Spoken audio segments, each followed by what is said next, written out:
ارے 20 سال 22 سال کی عمر میں سفید بال اور یہ بوڑھے لگنے لگ گئے. ان کی زندگیاں 30 سال کو جاتے جاتے ریٹائرڈ ہو گئی. گھروں کے حالات خراب ہو گئے. کتنے ایسے ہیں. ارے جوانی کس کو کہا جاتا تھا پتہ ہے؟ حضور پاک صلی اللہ تعالی علیہ وسلم کی وہ حدیث بھی میں آپ کو سناؤں. قیامت کے قریب ایسے حالات ہوں گے کہ بچے جوان نظر آئیں گے اور جوان بوڑھے نظر آئیں گے. کیا آج نہیں معلوم آپ کو؟ بچوں کے اندر جو حرکتیں ہیں وہ جوانوں سے کی جیسی ہیں. 6 سال کے 7 سال کے بچے بالغ لوگوں کی باتیں کرتے ہیں. جوانی ابھی سے آئی ہوئی لگتی ہے اور جوانوں کو دیکھو یہ سب ٹوٹے بکھرے ہوئے. ارے 20 سال 22 سال کی عمر میں سفید بال اور یہ بوڑھے لگنے لگ گئے. ان کی زندگیاں 30 سال کو جاتے جاتے ریٹائرڈ ہو گئی. گھروں کے حالات خراب ہو گئے. کتنے ایسے ہیں. ارے جوانی کس کو کہا جاتا تھا پتہ ہے؟ 40 سال کے بعد جوانی شروع ہوتی جس کو مضبوط جوانی کہا جاتا. آج 40 سال میں بوڑھا ہے آدمی, بوڑھا ہے. قیامت کے اتنے قریب ہم آ چکے. میرے آقا نے فرمایا تھا ایک دور آئے گا کہ جب بچے جوان نظر آئیں گے اور جوان بوڑھے لگنے لگیں. ان حالات کا باریکی سے آپ مطالعہ کرو میرے عزیزو. اب ہمیں تقریروں کے اعتبار سے کوئی ایک مقرر ایک خطیب سمجھ کر کے ایک ٹرینڈ کے حساب سے مت لو. میرے پاس اب وہ فن بھی نہیں ہے, نہ میں اپنے الفاظ سے چمکا کر کے کسی کے اوپر دباؤ ڈالنے کے لیے تقریریں کرتا ہوں. نہیں, ایک درد نکلتا ہے آج امت کے لیے خاص طور پر. بہت جلدی وہ دن بھی آ جائے گا, شاید اعلان ہو جائے کہ ہم بھی مر گئے, دنیا سے نکل گئے.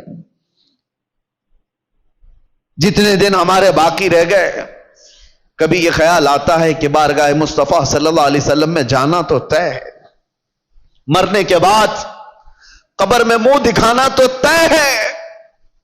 اگر وہ نبی پاک صلی اللہ تعالی علیہ وسلم ہم سے پوچھیں کیا تو اس جگہ سے آ رہا ہے جہاں سے صبح سے شام تک مجھ کو گالیاں دی جاتی تھی؟ کیا تو اسی محلے سے آ رہا ہے جہاں لوگ ماں اور بیٹیوں کی عزت بھول چکے تھے؟ زنا اتنا عام ہو چکا تھا کہ جانور بھی اس طرح کا جوڑا نہیں کھاتے. گھر گھر آج محفوظ نہیں ہے. لوگ بیٹھ رہے ہیں آج ہمارے پاس آ کر کے حیرت ہوتی ہے کہ زنا کے معاملات کو حل کرنے کے لیے بیٹھتے ہیں تو رونگٹے کھڑے ہوتے ہیں, کلیجہ منہ کو آتا ہے. باپ بیٹی کو لے کر بیٹھا ہے, دوسرا باپ بیٹے کو لے کر کے بیٹھا ہے. کن معاملات پر آپ بات کر رہے ہو؟ ایک بار میرے آقا صلی اللہ علیہ وسلم کے پاس ایک صحابی آئے تھے, ماعز اسلمی, کہا آقا مجھ سے خطا ہو گئی ہے, مجھ سے غلطی ہو گئی ہے. حضور نے پوچھا ہوا کیا ہے؟ کہا بتا نہیں سکتا, بہت تکلیف کی بات ہے. حضور نے فرمایا بتاؤ تو تمہارا علاج کیا جا سکے.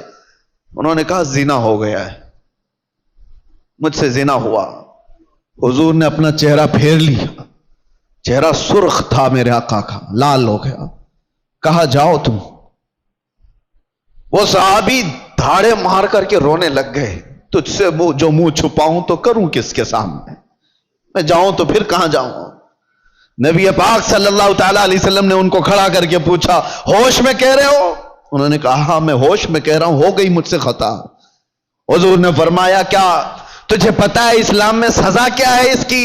پتھروں سے مار کر ہلاک کر دیا جائے گا. انہوں نے کہا ہاں یا رسول اللہ پتا ہے مجھے.